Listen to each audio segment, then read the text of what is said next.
السلام عليكم ورحمة الله وبركاته. الحمد لله رب العالمين، والصلاة والسلام على سيد الأنبياء والمرسلين وعلى آله وصحبه أجمعين. أما بعد، فأعوذ بالله من الشيطان الرجيم. بسم الله الرحمن الرحيم. الله لا إله إلا هو الحي القيوم، لا تأخذه سنة ولا نوم، له ما في السماوات وما في الأرض. من ذا الذي يشفع عنده إلا بإذنه، يعلم ما بين أيديهم وما خلفهم، ولا يحيطون بشيء من علمه إلا بما شاء. وسع كرسيه السماوات والأرض، ولا يؤوده حفظهما، وهو العلي العظيم. صدق الله العظيم. اللهم صل على محمد وعلى آل محمد، كما صليت على إبراهيم وعلى آل إبراهيم إنك حميد مجيد. اللهم بارك على محمد وعلى آل محمد، كما باركت على إبراهيم وعلى آل إبراهيم إنك حميد مجيد. আলহামদুলিল্লাহ, আল্লাহ রাব্বুল আলামিনের অশেষ মেহেরবানি ও দয়া যে আল্লাহ রাব্বুল আলামিন আমাদেরকে দ্বীনি দর্সে উপস্থিত হওয়ার তৌফিক দিয়েছেন, দ্বীনের সাথে দ্বীনের পথে লেগে থাকার তৌফিক দিয়েছেন। আলহামদুলিল্লাহ। আপনারা সবাই কেমন আছেন? পরিবারের সবাই কেমন আছেন?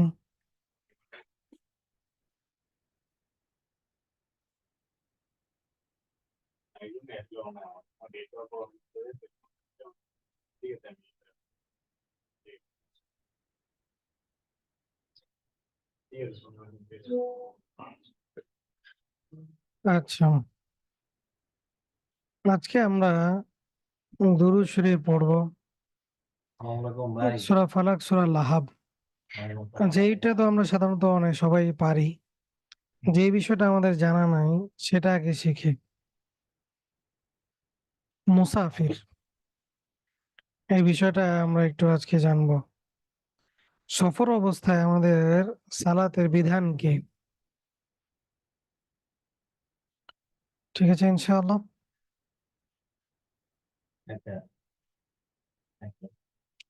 আগামীকাল যেহেতু শুক্রবার, শুক্রবারে আমরা এই জিনিসগুলো মাস করে নিব, নাকি এটা আগেই জেনে নেই?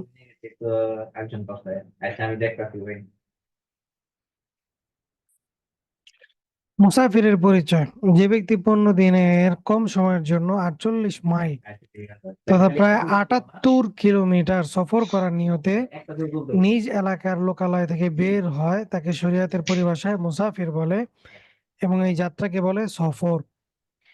যে ব্যক্তি 15 দিনের কম সময়ের জন্য 48 মাইল তথা প্রায় 78 কিলোমিটার সফর করার নিয়তে নিজ এলাকার লোকালয় থেকে বের হয় তাকে শরীয়তের পরিভাষায় মুসাফির বলে, এবং এই যাত্রাকে বলা হয় সফর। ইসলামী শরীয়তে মুসাফিরের জন্য কিছু বিধানে শিথিলতা আছে, যেমন নামাজে কসর করা, রোজা না রাখার ইচ্ছাধিকার, চাইলে সে রোজা রাখতেও পারে। জুমা ও দুই নামাজের ব্যাপারে স্বাধীনতা, কোরবানি না করা ইত্যাদি, এগুলো মুসাফির ব্যক্তির জন্য। যে ব্যক্তি সফর অবস্থায় থাকে,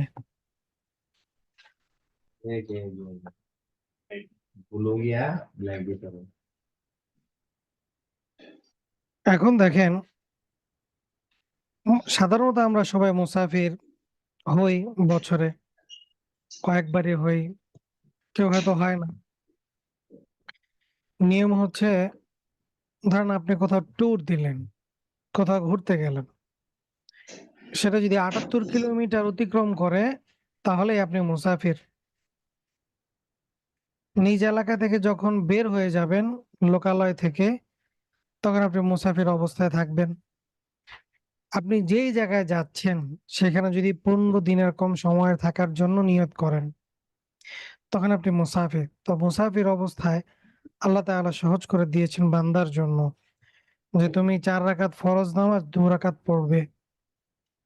৩ রাকাত ৩ রাকাতই পড়বে। শুধু ৪ রাকাতের গুলো ২ রাকাত পড়বে। দুরাকাত। যদি সময় থাকে অবশ্যই সুন্নাত পড়ে নিবে। যদি সময় না থাকে তাহলে আ সমস্যা নাই। বাকি সময় থাকলে অবশ্যই পড়ে নিবে। ভেতরেও পড়তে হবে। কসর অর্থ সংকোচন করা বা কমানো। শরিয়াতের পরিভাষায় কসর হলো মুসাফির ব্যক্তির ৪ রাকাত বিশিষ্ট ফরজ সালাত ও ২ রাকাত পড়া, যা মুসাফিরের জন্য ওয়াজিব। মুসাফির হয়েও যদি কসর না করে তাহলে গুনাহগার হবে। কেন? আল্লাহ তাআলা একটি বিধান দিয়ে দিয়েছেন, সেটাকে সে মানল না। অতি ভক্তি চোরের লক্ষণ একটা কথা আছে। এখন জি সে অতি আবেগে গিয়ে ৪ রাকাতই পড়তেছে। না, আল্লাহ তাআলা বিধান দিয়েছেন, বাস সেটাই আমাদের জন্য খায়ের, কল্যাণ।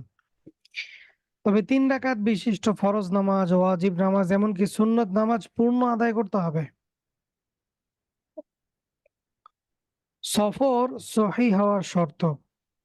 সফরের নিয়তকারী যিনি হবেন, মুসাফির যিনি হবেন, উনাকে প্রাপ্তবয়স্ক হতে হবে।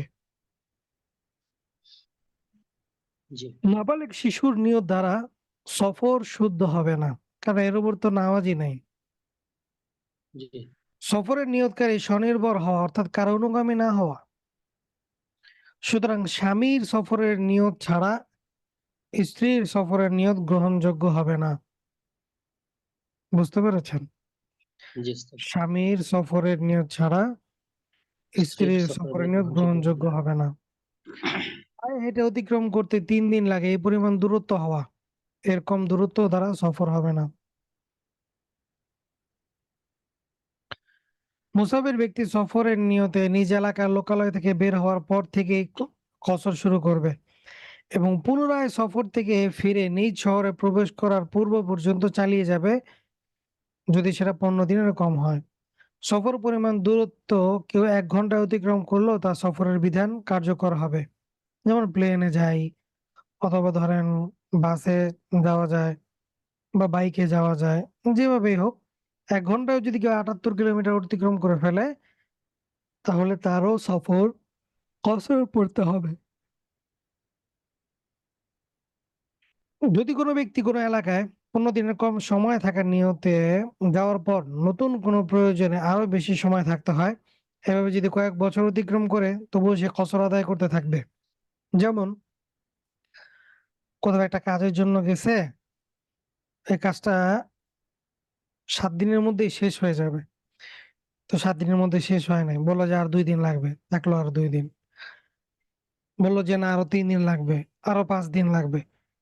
এরকম করতে, করতে দেখা যাচ্ছে যে অনেক সময় হয়ে গিয়েছে। নির্দিষ্ট কোনো সময় নাই। তো ওই সময় সে কি করবে? কসর পড়বে। কেন? কারণ উনার জানা নাই যে আসলেও কি ২ দিনের মধ্যে হবে কিনা। আর যদি উনি কনফার্ম থাকে যে না এই দেশ তো বাংলাদেশ, এই দেশ ২ দিনের কথা বললে ২ মাস পর্যন্ত অপেক্ষা করতে হয়। এটা ন্যাচারাল, এটা রক্তে মিশে গেছে। তাইলে জি উনি উস্তাদ। থাইকা নিবে, সমস্যা নাই। উনি পরিপূর্ণ নামাজ পড়বে। বুঝতে পারছেন? জি উস্তাদ। হুম। কোন ব্যক্তি ১৫ দিনের বেশি সময় থাকার নিয়তে সফর সমান দূরত্ব অতিক্রম করলো। কিন্তু ১৫ দিনের ফিরে আসার আগে সিদ্ধান্ত নিল যে ১৫ দিন থাকার আগেই উনি হঠাৎ করে একটা ফোন আসছে কেউ মারা গেছে, উনি চলে আসছে। তাহলে সে পরিপূর্ণ সালাত আদায় করবে। কেন? কারণ উনি তো ১৫ দিনের বেশি থাকার নিয়ত করে এরপরে গেছে। এখন জি দেখা যাচ্ছে যে হঠাৎ করে কেউ মারা গেছে বাস চলে আসছে। তো এইজন্য উনি পরিপূর্ণ সালাত আদায় করবে। শুধু রাস্তায় চলাচলের সময় উনি কি করবে? কসর করবে। কসর করবেন।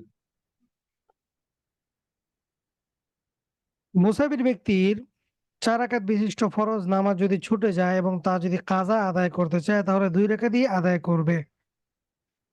তা সফরে হোক অথবা বাড়িতে হোক। আর যদি মুকিম অবস্থায় কোনো ফরজ সালাত ছুটে যায় এবং তা যদি কাজা আদায় করতে চায় তাহলে পুরো নামাজে আদায় করতে হবে, তা সফরে হোক বাড়িতে হোক। অর্থাৎ যেই অবস্থাতে নামাজ কাজা হবে, যতটুকু ধরেন মুসাফির অবস্থায় 2 রাকাত নামাজ জোহরের নামাজ আমি পড়তে পারি নাই, কাজা হয়ে গেছে। তা আমি মুসাফির অবস্থায় ছিলাম। তো পরবর্তীতে আমি যখন বাড়িতে যদি এই নামাজ এসে আদায় করি অথবা সফরে আদায় করি আমাকে 2 রাকাতই করতে হবে। যে মুসাফির অবস্থায় কাজা হলে যতটুকু কাজা হয়েছে বাস ততটুকু আদায় করা। এটা হচ্ছে বিষয়। জি ওস্তাদ। গন্তব্যস্থান নিজের বাড়ি হলে কসর হবে না। তা যে কদিনই থাকার নিয়ত করুক। মুসাফির ব্যক্তি মুকিমের পিছনে সালাত আদায় করলে পূর্ণ 4 রাকাতে আদায় করতে হবে। গন্তস্থান গন্তব্যস্থান যেটা 15 দিনের বেশি থাকার নিয়ত আছে কিন্তু সফরের দূরত্ব 48 মাইল বা 78 কিলোমিটারের বেশি, তাহলে সফর চলাকালীন প্রতিমধ্যে সালাত কসর করবে কিন্তু গন্তব্যস্থানে পৌঁছার পর আর কসর করবে না, পূর্ণ সালাত আদায় করবে। বুঝতে পেরেছেন? জি ওস্তাদ।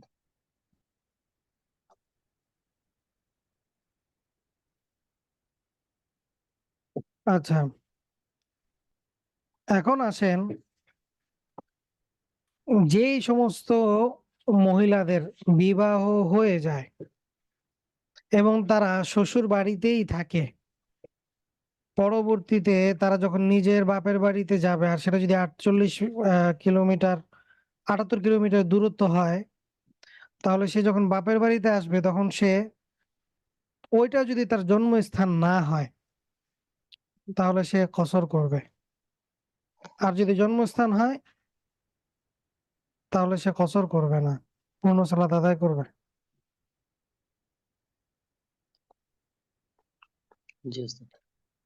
আর 15 দিনের কম সময় 2-3 দিনের জন্য যদি যায়, 15 দিনের কম সময় এটা 1 ঘন্টার জন্য হইতে পারে, 3 ঘন্টার জন্য হইতে পারে। ধরেন ময়মনসিং যাবে, সকালে যাবে রাত্রে চলে আসবে, তো এই যে যাওয়া আর আসা আর মাঝখানে যতটুকু সময় পুরোটাই মুসাফির। জি। ওইখানে যেই কয়েকটা নামাজ পড়বে যাতায়াতে ওই সময় থাকার মধ্যে, বাস ওইটাই মুসাফির অবস্থায় 2 রাকাত করে পড়ে নিবেন। আর মাগরিব পাইলে 3 রাকাত, এই আর কি। ওস্তাদ লোকালয়ের সীমানাটা কতটুকু এটা যদি একটু বলে দেন। নিজ এলাকা। জি এটা ধরেন কতটুকু আমি হবে? থাকি মান্ডাতে, জি। মান্ডা থেকে আমি বের হয়ে গেলাম, বাস। এটা মানে ঢাকা শহর তো মনে করেন যে এমন একটা এক একটা গলি এক একটা গ্রাম আর কি, যেমন জি। মান্ডা একটা গ্রাম। মূলত গ্রামের যে একটা গ্রাম যতটুকু এরিয়া থাকে জি। ওইটা হচ্ছে একটা গ্রাম, ওইটা হচ্ছে লোকালয়। নিজ লোকালয় থেকে বের হওয়ার পরে সে মুসাফির। অনেকে বলেছেন যে না, লোকালয় না, নিজ জেলা থেকে বের। এখন দেখা যাচ্ছে ঢাকা এমন একটা জেলা, ওইটা থেকে বাইরেতে বেরিতে 3-4 ঘন্টা শেষ। জি ওস্তাদ। এই জন্য লোকালয়টা নিলে সুবিধা হয়। জি ওস্তাদ।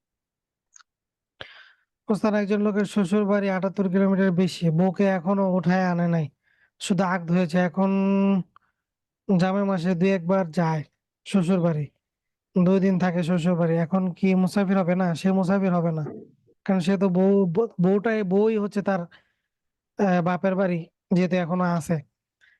তো জামাই যদি 2-1 দিনের জন্য যায় তো জামাইও কি করবে? কসর করবে। বউ কসর করবে না, কারণ বউ তো উঠে আনে নাই। কিন্তু ওস্তাদ এটা তো জামাইয়ের পার্মানেন্ট। এখানে তো পার্মানেন্ট বলতে কিছু লেখে নাই। আসসালামু আলাইকুম ওস্তাদ। এই বিষয়টা ভালো করে বুঝেন। জামাইয়ের যদি নিজের বাড়ি না থাকে, শ্বশুর বাড়ি যদি তার নিজের বাড়ি হয়, মানে ঘর জামাই, তাহলে কিন্তু তার কসর নাই। বিষয়টাকে আমি বুঝাইতে পারছি? ওস্তাদ মাঝখানে কথা শোনা যাচ্ছিল না। বললাম যে যদি এমন হয় যে জামাই নিজের বাড়ি আছে, জি এমনি শ্বশুর বাড়িতে যায় মাসে 2-1 দিন, তাহলে সে কসর করবে। আর যদি জামাই ঘর জামাই হয় ওইটা, কারণ একটা জায়গায় জব করে শ্বশুর বাড়িতে যায়, আবার ওই জবের স্থানে আসে, মানে ওইটাই যদি তার থাকার স্থান হয়, ওটাকে যদি সে জি পার্মানেন্ট হিসেবে নেয়, তাহলে সে কসর করবে না। ওস্তাদ কসর জি অবস্থায় ইমামের পিছনে যদি জামাতে নামাজ পড়ে তাহলে 4 রাকাতই পড়তে হবে। হ্যাঁ, হ্যাঁ, যারা খেতে পড়তে হবে। আর ওস্তাদ মহিলারা ধরেন কেউ একজন তার জন্মস্থান মানে তার নানি বাড়িতে হয়েছে, মানে জন্ম হয়েছে তার নানি বাড়িতে। মহিলা তো সাধারণত প্রেগনেন্ট হলে তো নানি তার বাড়িতে হয়। তার মার বাড়িতে চলে যায়। তো যে তার নানি বাড়িতে জন্ম হইলো, কিন্তু জন্মের পর তো সে তার বাবার বাড়িতে সবসময় থাকছে স্থায়ীভাবে। তো এখন বিয়ের পরে যদি বাবার বাড়িতে যায়, তাহলে যেহেতু জন্মস্থান কসর ওইটা, করবে। তাহলে এই কসর হবে, কসর করবে। হুম। কারণ মেয়েদের শ্বশুর বাড়িটা হয়, মানে জামাইয়ের বাড়িটা হয় মূল বাড়ি বিয়ের পরে। বাপের বাড়ি ওটা স্থায়ী না, স্থায়ী হয়? হয় না। এজন্য সে এখানে কসর করবে। যদি আবার জন্মস্থান নানি বাড়ি যায়, তাহলে সেখানে কি কসর করবে নাকি আপনার না, পরিপূর্ণ নামাজ পড়বে। পরিপূর্ণ নামাজ পড়বে? আচ্ছা। আরেকটা এখানে কথা। এখানে জি। অনেকগুলো বিষয় আছে। এটা হচ্ছে ওয়াতনে আসলি। ওয়াতনে আসলি যেটা, সেটা তো আমরা সবাই বুঝি, নিজ বাড়ি। ওয়াতনে আসলি 2টা হইতে পারে, 3টা হইতে পারে, সমস্যা নাই। ওয়াতনে আসলিতে নামাজ কসর হয় না, পরিপূর্ণ নামাজ পড়তে হয়। যেমন আমি থাকি ঢাকা, আর আমি যদি আমার গ্রামের বাড়ি যাই, তো সেটা তো আর কসর হবে না। না, যাওয়ার পথটা যতটুকু সময় লাগবে যেতে, জি। ওইটা আপনার কসর পড়ে নিবেন। যখন পৌঁছে যাবেন তখন আপনি পরিপূর্ণ নামাজ আদায় করবেন। অর্থাৎ কসর না করে যদি আমি পূর্ণ সালাত আদায় করি, সেক্ষেত্রে কি না, আহ আপনাকে ইমামের পিছনে পড়লে পরিপূর্ণ আদায় করবেন। যদি একা পড়েন তাহলে আপনাকে কসরই পড়তে হবে, নয় গুনাহ হবে। তাহলে গুণ হবে? মানে শুধুমাত্র এই জোহর, আসর আর এশা, তিনটা হুম। ফরজটা, আর বাকি সুন্নত তো সব হচ্ছে। সব, হ্যাঁ, ওগুলা সেম পড়তে হবে। সুন্নত যেটা 4 রাকাত, সেটাও কি 4 রাকাতে 4 রাকাত? পড়তে হবে। 4 রাকাতে করতে হবে। আচ্ছা, কসর কষ্ট। অবস্থায় সুন্নত জি। তো আদায় করতেই হবে আর কি, সুন্নতের মক্কাদা যেগুলো। হ্যাঁ, আদায় করবেন। ওস্তাদ এক ভাই বলেছিল মুসাফির চাইলে 2 ওয়াক্ত নামাজ একসাথে আদায় করে রাখতে পারবে, মানে আসরের সময় মাগরিবের নামাজ উপরে ফেলতে পারবে, কাজা পড়তে পারবে। ওটা কাজা হবে, এক হবে না। জমা বিষয়টা জোহর আসর একসাথে মাঝে একসাথে অর্থাৎ মহিলাদের নিয়তের কথা কি যেন বলছিলেন, যে জমা নিয়ত জমা স্বামী না থাকলে হবে না? জোহর আসর একসাথে। বুঝি যে নাই ভালোভাবে। মনে মনে করেন যদি আপনি মনে করেন যে আসরটা করতে পারবেন না, সময় মতো জোহরের সময় আসর একবারে করবেন। বুঝি নাই, আবার বলেন।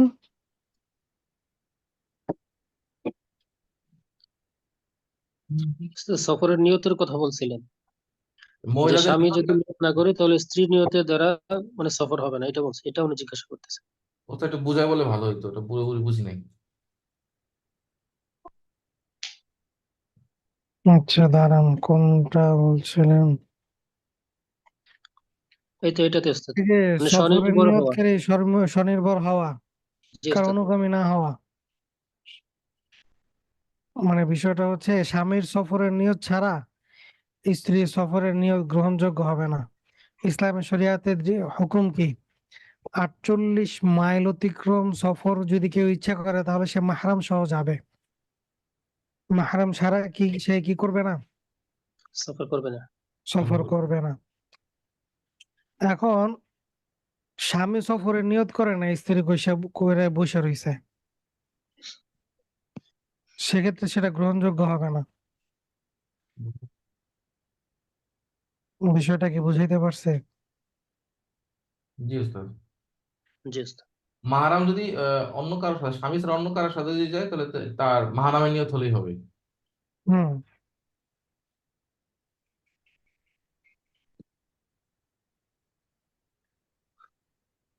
জামাই গিয়ে এখন কসর নামাজ পড়বে?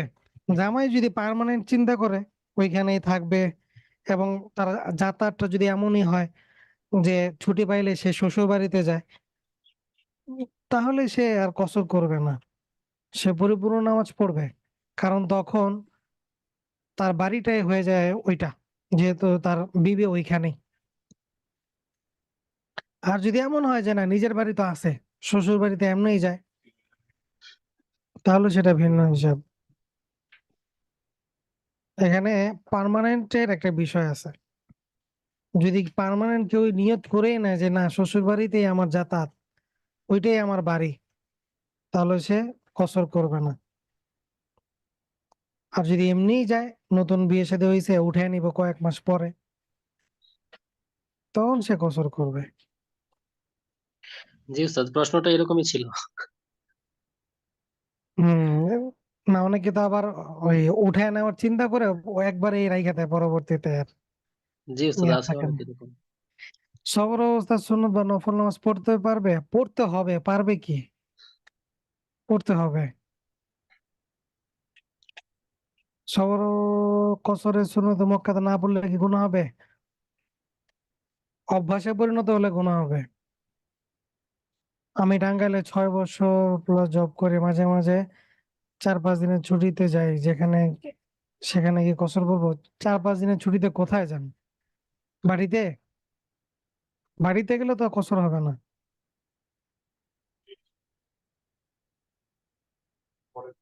গ্রামের বাড়িতে, ওটা তো আপনার নিজের বাড়ি না, ওইখানে আপনি কসর করবেন কেন?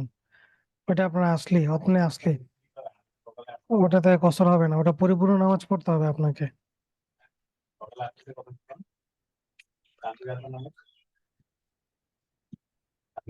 আমি তো কথা বলি, আপনাকে বললাম যে কথা তো কসর অবস্থা জুম্মার নামাজ আহ কি পড়তেই হবে নাকি ইয়ে আছে হ্যাঁ, শীতলতা? শিথিলতা আছে, কিন্তু শিথিলতা আপনি শিথিলতার সুযোগ কেন নেবেন? মানে এমন জায়গায় পরিষ্কার যদি আছে। যান যে জায়গায় কোনো কিচ্ছু নাই, মসজিদ নাই, লোক নাই, কিচ্ছু নাই, সেই জায়গায় আপনি বললেন না। আপনি এমন জায়গায় গেলেন মসজিদের অভাব নেই, তো আপনি কেন ছেড়ে দিবেন?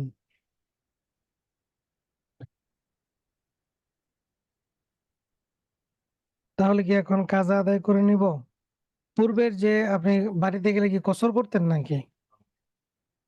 যদি ওইগুলা কসর করে থাকেন তো ওইগুলা পুরোপুরি পূর্ণ নামাজ আদায় করে নেবেন, কাজা করে নেবেন। হবে এখন বললেন। আচ্ছা, ঠিক আছে।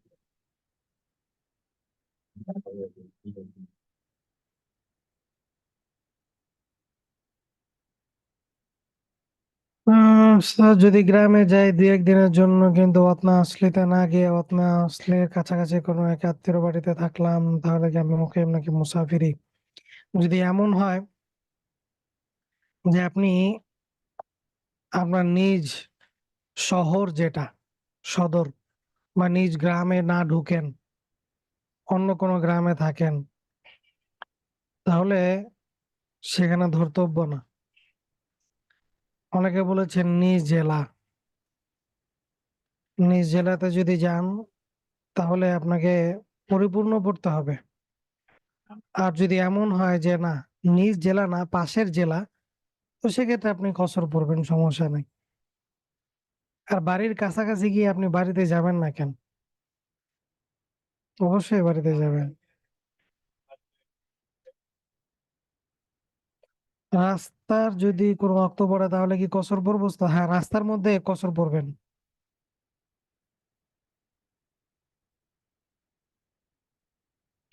জামাই নিজস্ব বাড়ি আছে, জামাই মাসে 2-1 বার শ্বশুর বাড়ি যায়, বউ সব সময় বাবার বাড়ি থাকে, জামাই কি এখন কসর পড়বে না? জামাই কসর পড়বে না, পূর্ণ নামাজ আদায় করবে।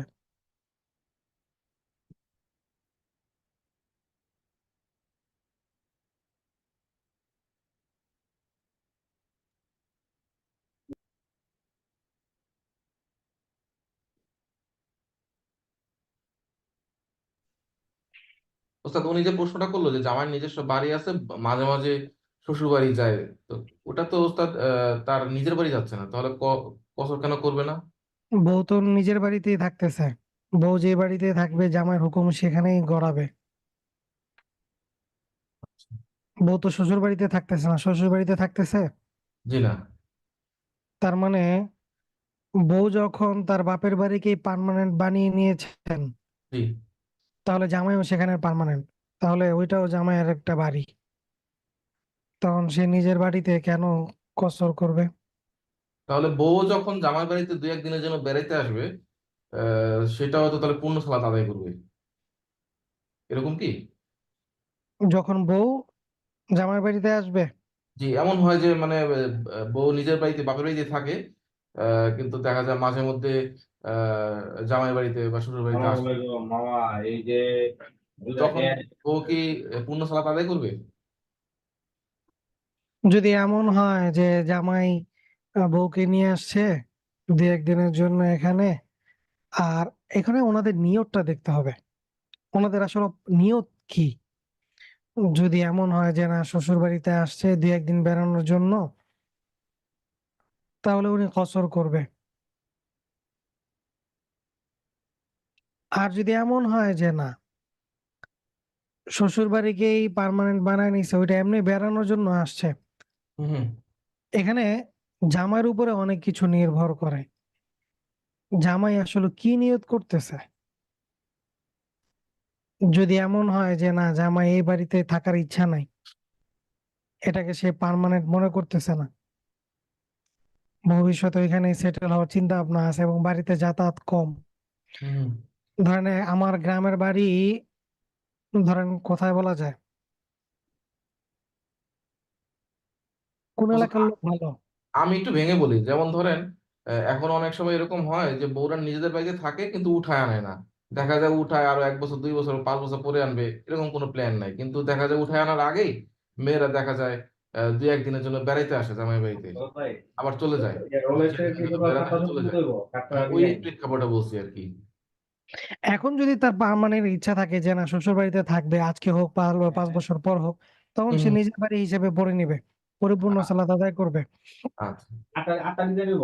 আচ্ছা, যদি নিয়ত থাকে যে আজকে হোক আর 5 বছর পরে হোক আমি পার্মানেন্ট পরে আসবো, হম। না না না নাই তখন করে আমি কি পূর্ণ সালাত আদায় করবো। আর আর যদি যদি নিয়ত এমন করি হয় যদি যে না, না হয়। ছবি কি ওই 7টার আর পর যদি এমন হয় যে না বেড়াইতে আসছে, জামাইও বেড়াইতে আসছে, বউ বেড়াইতে আসছে, দেখি জি, জি। ও, তাহলে সে কসর করবে। না আপনি দেখতে বুঝতে পারবেন পারছি। না কারণ অ্যাপয়েন্টমেন্ট তো আর ওস্তাদ, নামাজের নিয়ত নিয়ে একটা প্রশ্ন ছিল। আমরা তো ফরজ নামাজের সময়, যেমন এশার নামাজের সময় নিয়ত করি যে এই ইমামের পিছনে এশা 4 রাকাত ফরজ নামাজ আদায় করিতেছি, ইমামের যে আমানতায়, এরকম বাংলায় একটা সহজ নিয়ত করে নামাজ শুরু করি আল্লাহু আকবার বলে। তো এখন তারাবির নামাজের সময় তো নামাজ পড়া হয়েছে হাফেজ সাহেব, হ্যাঁ হ্যাঁ এটা তাহলে পাইছি কি আপনি দিয়ে নিয়তের দিছি সময় বলবো যে এই হাফেজ সাহেবের পিছনে তারাবির 2 রাকাত সুন্নত নামাজ হাফেজ হাফেজ সাহেব তো হাফেজ ইমামই সাহেবের? নাকি? জি, জি। হাফেজ সাহেব তো ইমামই, যে নামাজ পড়েন উনি তো ইমামই।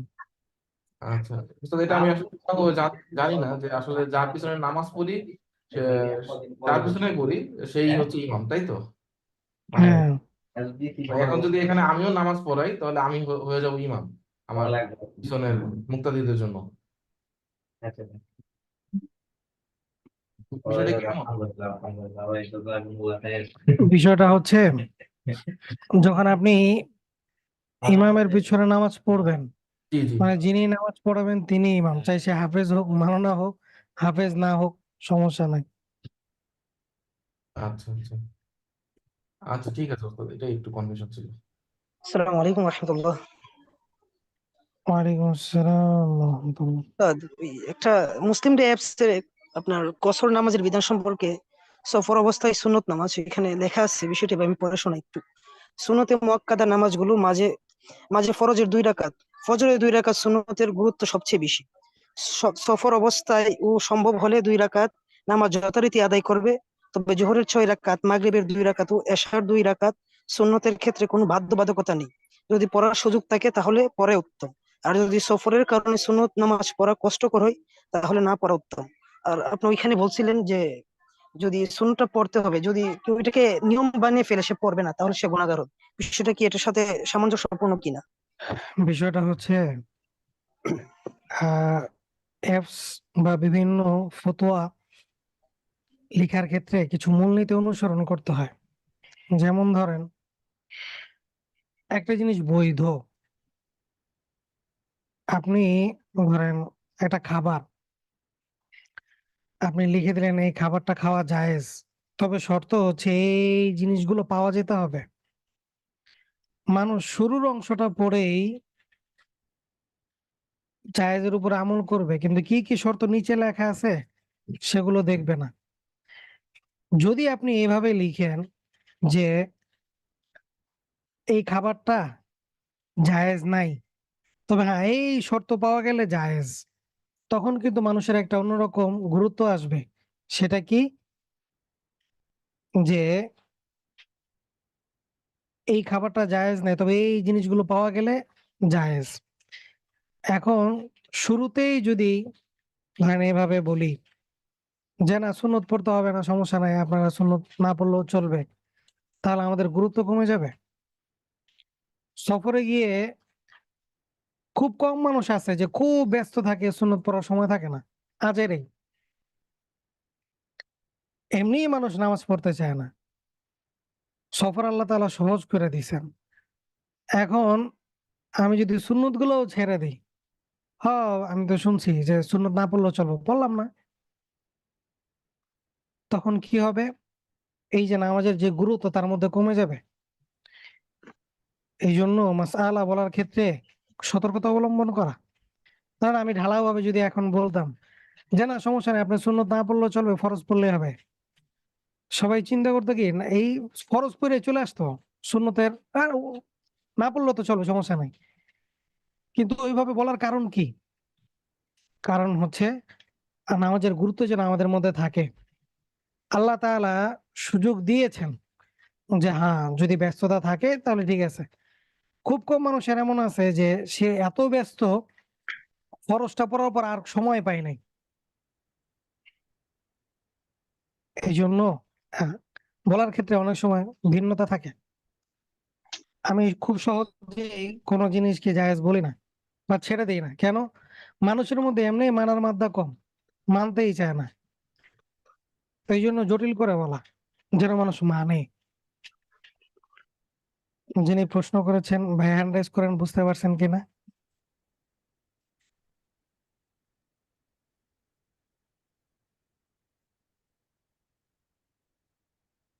যেমন কোরবানির ক্ষেত্রে আমরা বলি বা আগের যুগ থেকে খুব মানে খুব কঠোরভাবে একটা জিনিস শুনে আসছি, 3 ভাগ করতে হইব, 3 বার না করলে কিন্তু হইব না।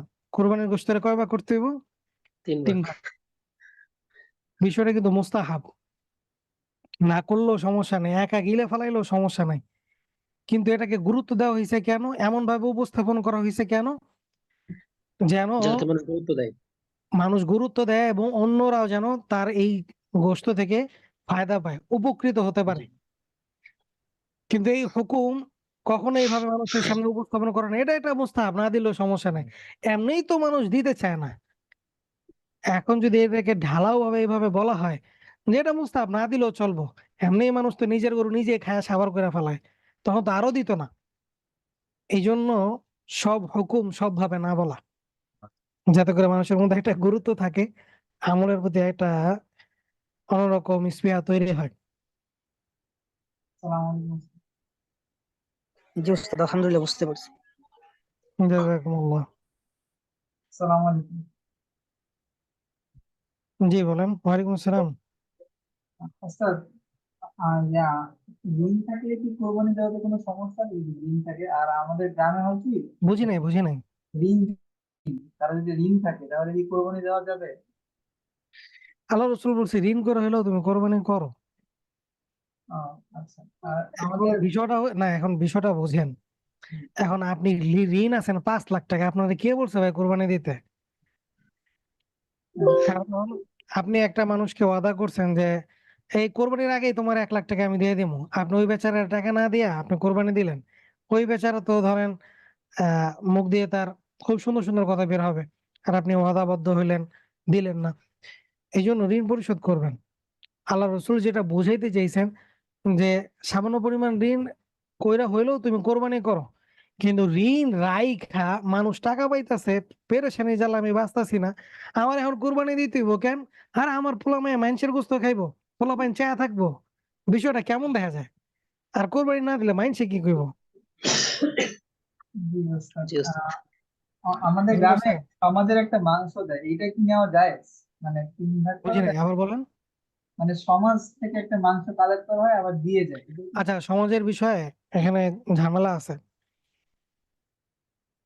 খাওয়া যাবে না? বিষয়টা আমি বলি। আচ্ছা, আমি তো কোরবানিতে গেছি গে, আমি তো কোরবানি নিয়ে পড়াইতাছি না। আপনারা আমারে সবসময় বেলাইন করে দেন। তাহলে আপনি বললেন তো জিজ্ঞেস করলাম আপন।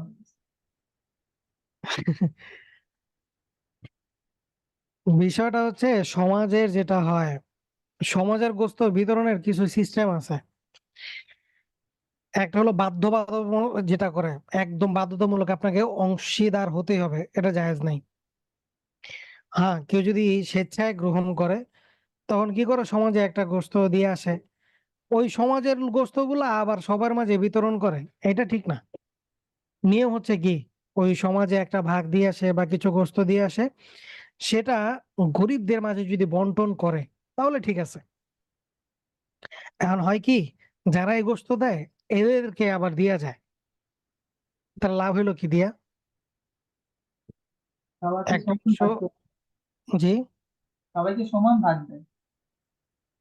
বাহ বাহ। উচিত তো ছিল যে গরিবদেরকে, ওই সমাজের ওই ভাগটা গরিবদেরকে দিয়ে দেওয়া।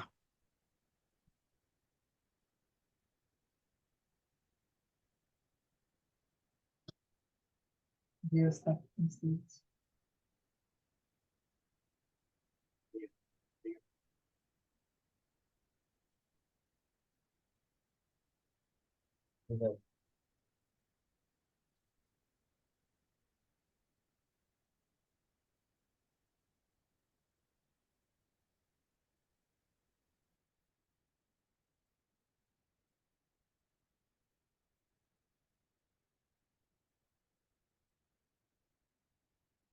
আল্লাহ।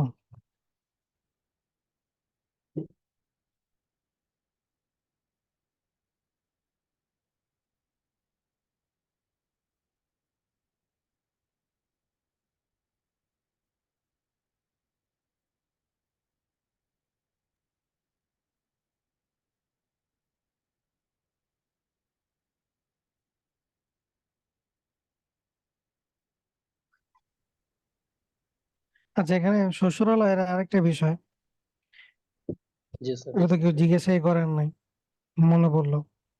বিবাহের পর স্ত্রীকে শ্বশুরালয় যদি কেউ না রাখে, নিজের বাড়িতে রাখে, তাহলে স্ত্রীর পিত্রালয় স্বামীর জন্য কিন্তু ওয়াতনায় আসলি হিসেবে গণ্য হবে না। সে শ্বশুর বাড়িতে গেলে কি হবে? মুসাফির। মুসাফির হবে।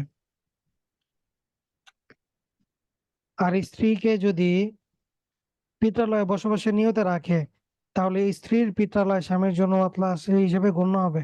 ওই আগেই বলছি যেটা, যদি জি ইচ্ছা স্যার। থাকে যে না, আমার শ্বশুর বাড়িটাই আমার বাড়ি। পার্মানেন্ট। হুম।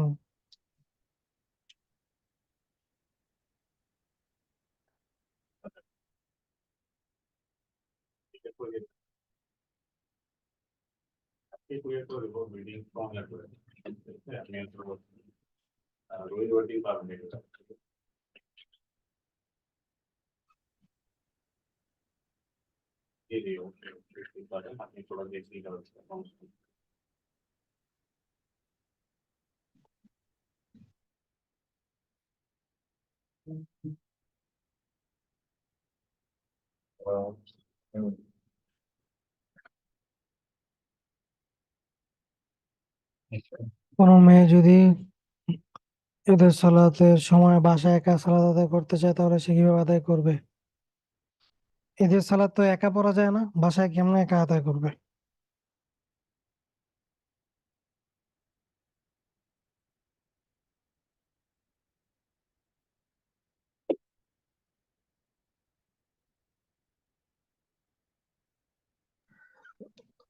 উস্তাদ, যাদের বাড়ি ঈদগাহ মাঠের পাশে, তো তারা যদি সেই জামাতের সাথে ঈদের নামাজ পড়তে চায়, না, কাতার ঠিক পড়তে রাখতে হবে পারবে। তো। জি স্যার। কাতার ঠিক রাখতে হবে তো। জি জি। তাহলে তো ধরেন ঢাকা শহরের আশেপাশে যত বিল্ডিং আছে, জি উস্তাদ, এই জন্যই জিজ্ঞাসা এরা করা। তো যার যার ঘর থেকে জি সব, জি সব শুনতে পারে। উম,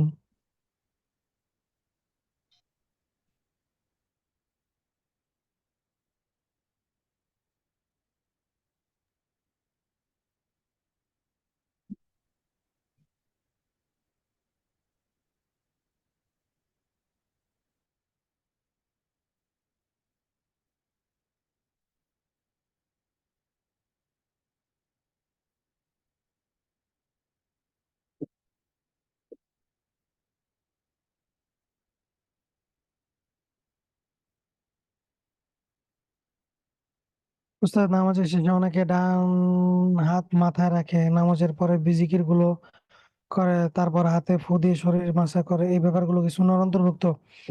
এখানে বিষয় হচ্ছে যে মাথায় রেখে অনেকে রব্বি জিদনি ইলমা পড়ে, এরপর হচ্ছে সারা শরীর মাসা করে সূরা তিন কুল পড়ে হাত বুলিয়ে নেওয়া, এটা সুন্নাহর অন্তর্ভুক্ত।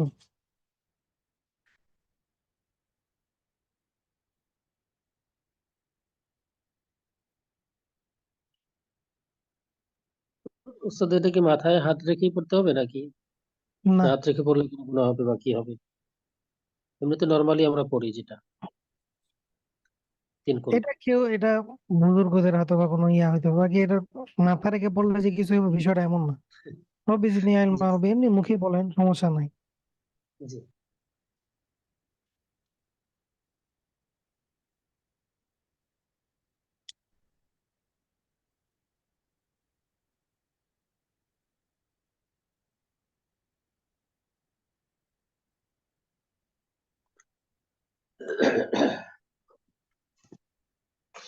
উস্তাদ একটা প্রশ্ন ছিল, গত পরশু দিনের ক্লাস রিলেটেড, মানে শেষে হুম। সাহু 2 রাকাত সুন্নত নামাজে, মানে 2 রাকাত পড়ে 3 নম্বর রাকাতে গিয়ে সূরা ফাতিহা পড়া শেষ, অর্থাৎ তার নামাজ হচ্ছে 2 রাকাতের, কিন্তু সে 2 রাকাত পড়ে আবার উঠে গিয়ে তৃতীয় রাকাতে সূরা ফাতিহা পড়ে ফেলছে। এখন সে কি করবে, নামাজ ছেড়ে দিবে নাকি 4 আরেকটা রাকাত কেউ পড়বে? পড়ে নিবে, আর একটা কাজ করে পূর্ণ করে সে নামাজ শেষ করে দিবে। তো তাহলে 3 রাকাত পড়ে শেষ করে দিবে, তাই তো? না, আরেকটা কাজ পড়বে, চার চার রাকাত পড়বে। 4 রাকাত। জি হুম। উস্তাদ, জি জাযাকাল্লাহ। আলহামদুলিল্লাহ, মুসলমান ভাই ওই যে কিছু মারতে লাগতো।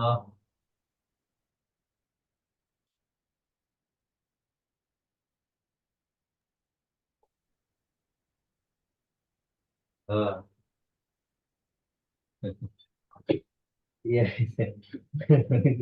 এই তো আছে আলহামদুলিল্লাহ ভাই। ওই যে পাবদা পাবদা আছে না, পাবদা মাছ 1 কেজি, হ্যাঁ। তারপর ওই যে বাগদা চিংড়ি আছে না, বাগদা চিংড়ি। একটা বিষয় জানার ছিল যদি, হ্যাঁ হ্যাঁ বলেন বলেন। মেয়েদের জন্য ঈদের নামাজ নফল সুন্নত নিয়ত নিয়ত করবে?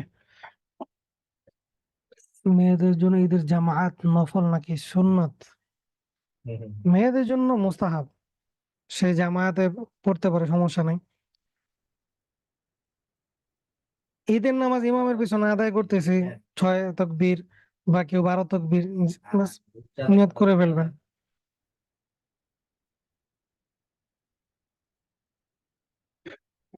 আহ, দেখেন আমি যদি ইয়াতে আরতে যান তাহলে একটু লয়ে আইয়েন। আর রূপসারা, আর কোনো বিষয়? বাপিজি রসিবার মেয়ে যে আছে রূপটা পছন্দ করে, বুঝছেন।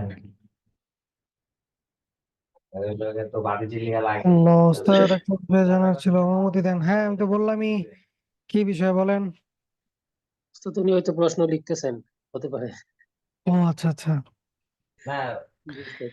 এই শ্বশুর বাড়ি আলাদা ভালো করে বুঝেন, শুধু দেওয়ার মতো হতো না। প্যাঁচ লাগায়েন না কেউ। হ্যাঁ। যদি তারপর কেউ এমন হয় পাবদা। যে শ্বশুর বাড়িতে পার্মানেন্ট, তাহলে সে শ্বশুর বাড়িতে গিয়ে কসর করবে না।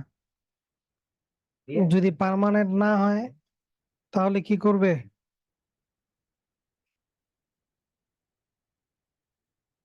তারাবির পরে 10টা থেকে বেরোম নেই। আর ওস্তাদ আপনাদের যে আলিম কোর্সটা আছে সেটা কি ছেলেরা করতে পারবে? হ্যাঁ হ্যাঁ, আর কালকা দিবেন রূপচা। অবশ্যই করতে পারবে। তো আরবে যাবেন কবে? কোনো মহিলা যদি বিয়ের পর বাপের পর 1 মাস থাকে, স্বামী রেখে চলে আসে, ওকে ওকে। মানে এটা কি? যদি কই না কোনো মহিলা যদি বিয়ের পর বাপের উপর 1 মাস থাকে নাকি, বুঝি না আপনার প্রশ্নটা। বাপের বাড়িতে 1 মাস থাকে, স্বামী রেখে চলে আসে, আছি। ইস, বাপের বাড়ি থাকে। মহিলা যদি 1 মাস থাকে, ওটা তো ওই মূলনীতির আওতায় পড়ে আসছে না। তো 15 দিনের বেশি থাকার নিয়ত করছে, তখন সে তো ইয়াই করবে, পরিপূর্ণ নামাজ পড়বে, কসর করবে না।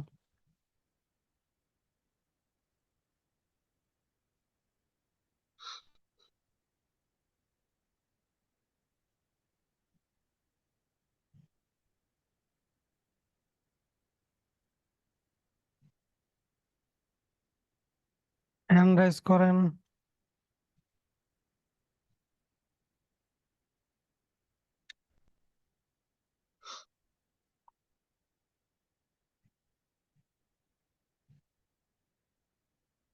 লা ইলাহা ইল্লাল্লাহ, লা ইলাহা ইল্লাল্লাহ।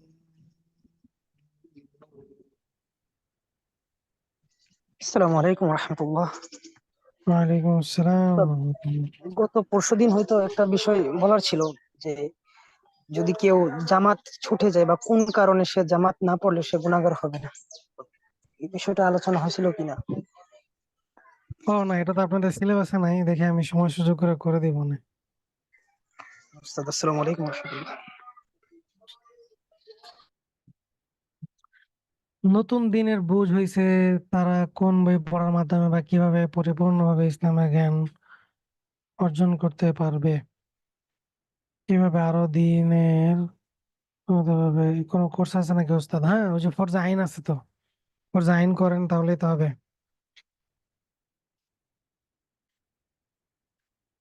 সফরের সময় পানির ব্যবস্থা না থাকলে করণীয় কি? যদি পানির ব্যবস্থা না থাকে তায়াম্মুম করবেন। এটার জন্য যে যে শর্তগুলো আছে এগুলো খুঁজে নেবেন। 1 মাইলের মধ্যে যদি না থাকে তাহলে তায়াম্মুম করবেন। ঠিক আছে। সুবহানাল্লাহি ওয়া বিহামদিহি, সুবহানাকাল্লাহুম্মা ওয়া বিহামদিকা, আশহাদু আল্লা ইলাহা ইল্লা আনতা, আস্তাগফিরুকা ওয়া আতুবু ইলাইক। আসসালামু আলাইকুম ওয়া রাহমাতুল্লাহ।